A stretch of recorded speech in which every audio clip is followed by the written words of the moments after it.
mapalad at sa aba ninyo. Mapalad sa mga taong laging nasa ating Panginoon Diyos.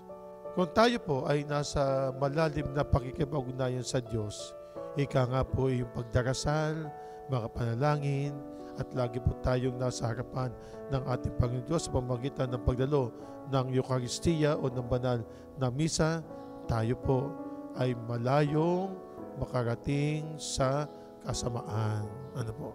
Kapag ikaw diriwang ng pagmamahal, ibig sabihin ng pagmamahal, yung bang ikay laging nagdarasal na nanalangin kada oras, yung bang umaga, tanghali at hapon at gabi, at ikay nagdarasal, ikaw ay malayo sa disgrasya, malayo ka sa kasamaan, at lalayuan ka ng mga tukso.